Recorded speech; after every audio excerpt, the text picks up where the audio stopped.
We are here with Martin Storm, who heads up BMM Innovation Group, which most of us over the years have just simply termed BMM, but we're going to find out in a second about the various services that come under this umbrella.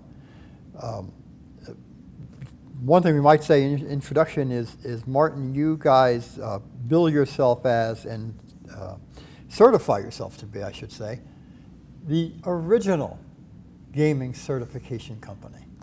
Well, I guess we are. I mean, BMM was founded in late 1980 and came to market in 1981. I think our next competitor, a US-based company, came on board in '89.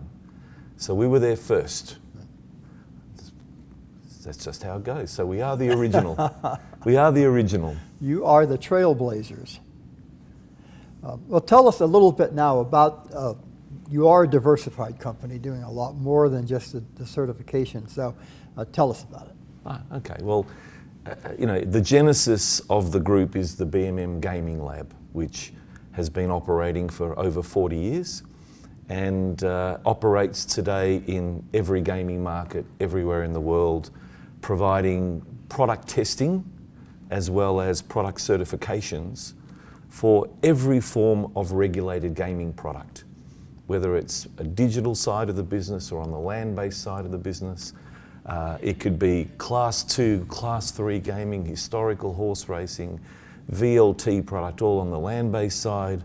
On the digital side, we have iGaming, we have social casino, we have sports betting, and we do lotteries and we do all that sort of stuff. So quite traditional. And we compete with GLI internationally for that marketplace.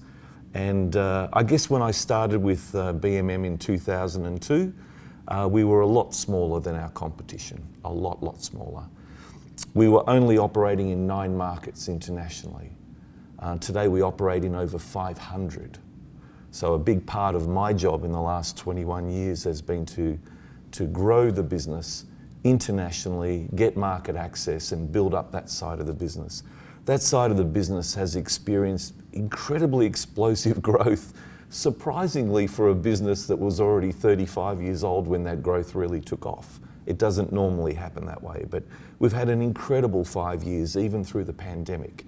So the business is growing and we're hiring lots of people, and so that's been exciting.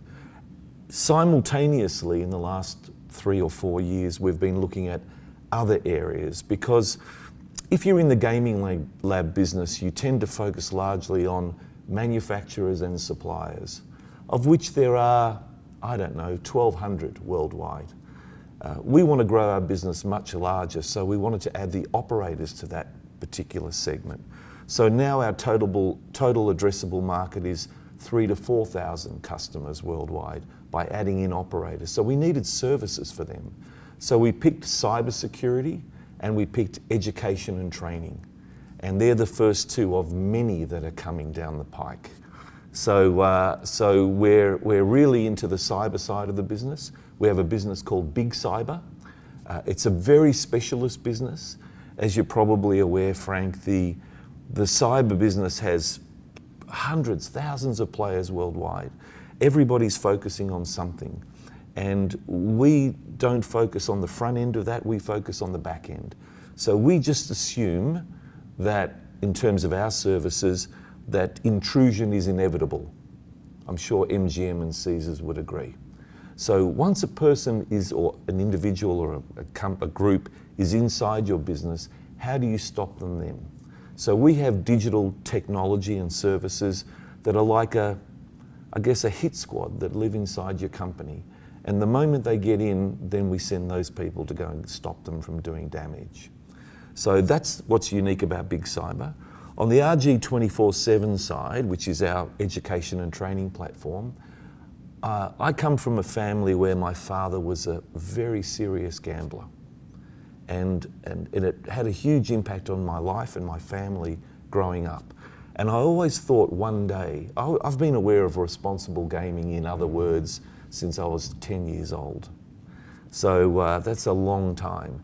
So I wanted to do something where we could contribute or give back to the industry that would help people help other people from falling into the same traps as my dad. So we've built this platform, which is the world's leading video-based training platform for responsible gaming, anti-money laundering, corporate social responsibility, human trafficking. We've partnered with the United States government. We've got compliance, technology, tribal gaming, etc. And that platform we're giving away free of charge globally. So we've got already 8,000 learners on the system, and I think by the end of next year we'll have 50,000 learners. And we're going to try to get to 1 million learners on this system, free of charge. So that will be my way of giving back to the industry, given how well we're doing on all the other things that we're building. So that's where we are today. Under this platform or umbrella of BMM Innovation Group, we have the BMM Gaming Lab, we have Big Cyber, and we have RG 24/7, Responsible Gaming 24/7 as a platform. And there's more to come. That is definitely an impressive story, and the story of a person's vision too. You say plenty more. What are some of the areas that you may enter? I'm really interested in the kind of media space, and the training or education platform is part of that particular segment. I'm interested in regulatory and compliance technologies, things that will help gaming companies do a better job, or gaming operators in this case, do a better job of managing their floor, managing the way they go about doing business, being more efficient, being more productive. I'm also interested in operations technologies, so things like network companies, etc. So we want to build out a big platform of services on that other side of the business away from BMM and become important in the gaming industry. And I think the way we think about it is tick and tech. We've got a testing, inspections and certifications business, that's BMM, that's tick. And on the tech side, we're going to build out this security, media, education, regulatory technology, compliance technology, and operations technology business. And there's no end of opportunities within the gaming industry as it evolves. That's, like I said, a very interesting presentation. And you touched upon one of the things I was going to ask, which was responsible gaming. Another area that has become kind of a buzzword is artificial intelligence. Can you tell us how you see that playing out in the gaming industry? It's going to touch everything. We're seeing it already. Not only do we have our own internal projects, in the last couple of years I've invested pretty heavily in India, and we've got a really significant business there today. But we're also building out an R&D centre there. So our initial plans are 30 to 50 people. So we're building AI technology platforms to help us be more efficient and help us be more productive. But we're seeing it with our customers.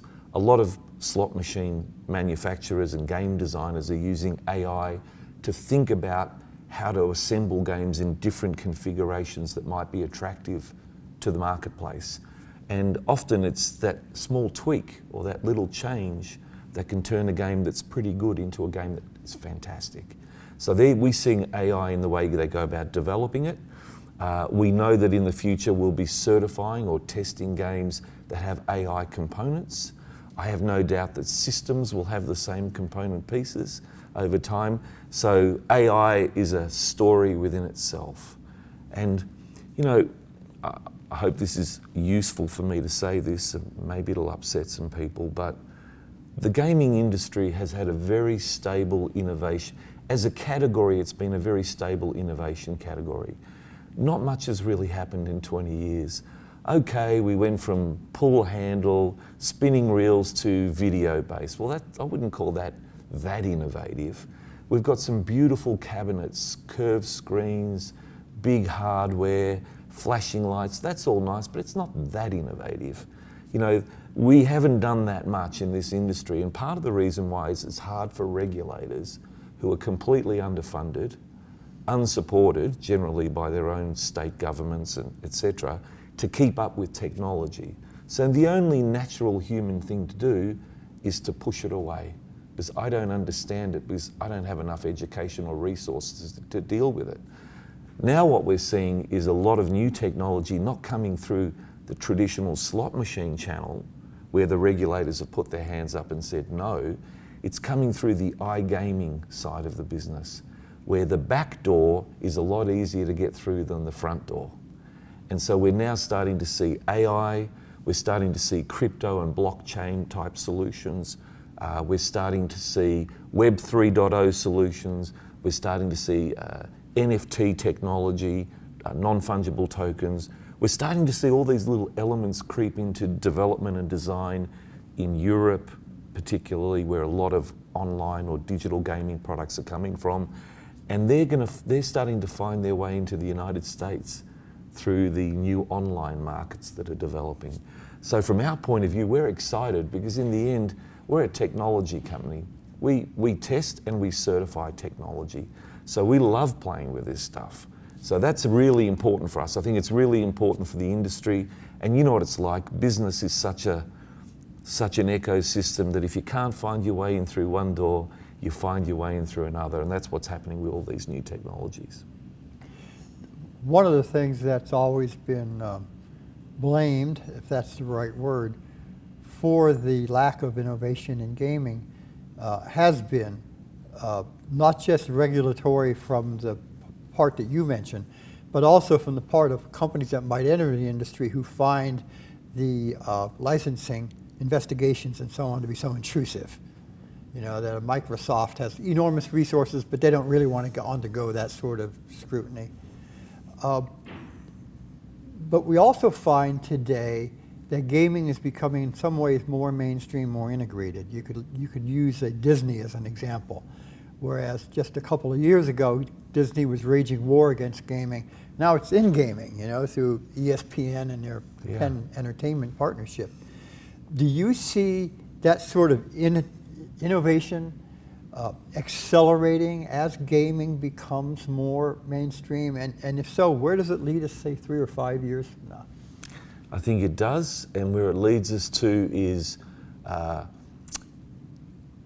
almost a merging of what we would see as traditional gaming product with new digital gaming product, and with the kind of video-based gaming children are playing, or adolescents are playing, or in some cases at BMM, adults are playing.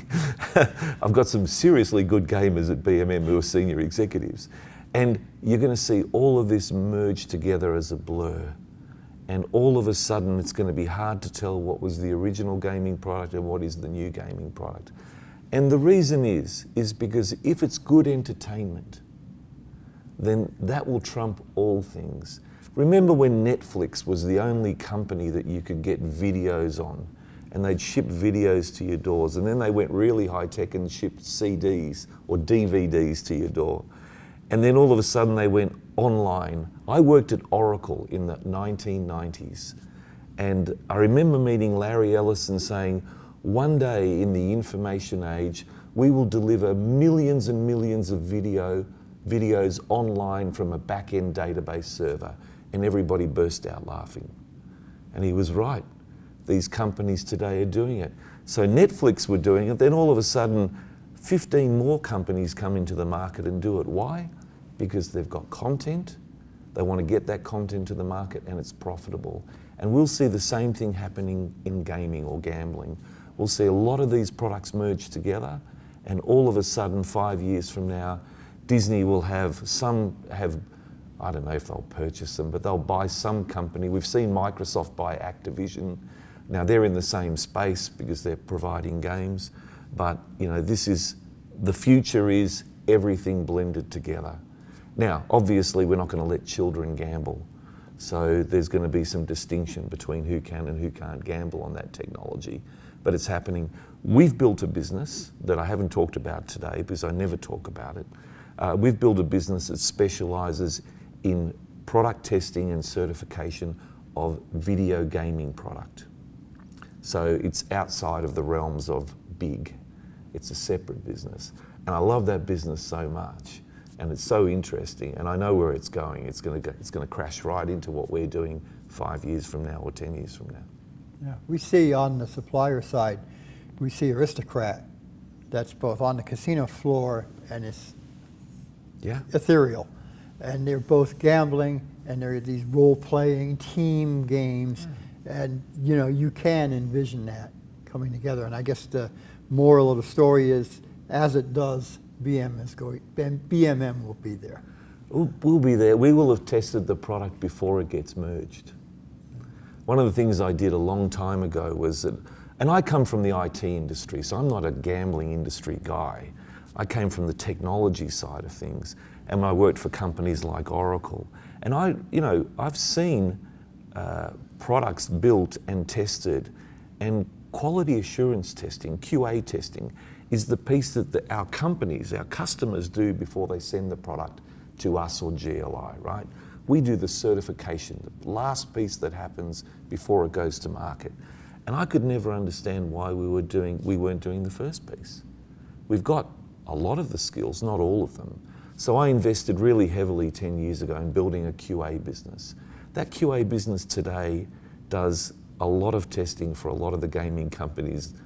In fact, strangely enough, we do QA testing for products that don't even go to our lab for compliance testing in the end. They go to GLI. So it's interesting, isn't it, to see that it's not just that last little piece in the sort of development chain before it goes to market. We can go all the way back and do testing along the way and then deliver it to the lab for final testing. Some people call that pre-compliance testing. It's not. QA is far more comprehensive than pre-compliance. Pre-compliance testing, which some labs do, is looking at the compliance piece and checking it earlier in the development process. That's easy. We started doing that in 2006. The really clever bit is the QA piece before that, where you're doing performance testing, security testing, user acceptance testing. We do all of that before it even goes to a lab. It doesn't even have to come to us, but surprisingly, a lot of it does. Very good overview, Martin. I appreciate it. What should folks look for when they come to your booth this year? Well, if you can get into our booth this year, congratulations. Somehow I've managed to invite every man and his dog to the BMM booth this year. They can't fit in the booth, and we've got the booth there for customers, so I've advised them all to stand in the hallway, which means you'll never get past our booth. So it's going to be a little bit like the Bugs Bunny show in the 1960s, where the guy gets on the freeway and he can't get off, so he opens a hot dog stand. I think what we're going to have is a few hot dog stands out the front of the BMM booth. And we'll be positioning BMM test labs, we'll be positioning Big Cyber, RG 24/7. Everybody from the BMM world's come in, so we've got people from Europe, South America, Canada, we've got people from South Africa, Asia, Australia. We've got everybody here. I think I brought in 40 people. So it's an expensive week, but it's fun. I've had them working all of Saturday in conference, all of Sunday in conference, and 2 groups today in conference. So by the time they get to the G2E tomorrow, they'll be absolutely exhausted, Frank. They won't have to wait till Thursday to be tired. They're tired now. They've been working hard. Martin, it was very informative. Thank you very much. My pleasure, Frank. Thanks for inviting me.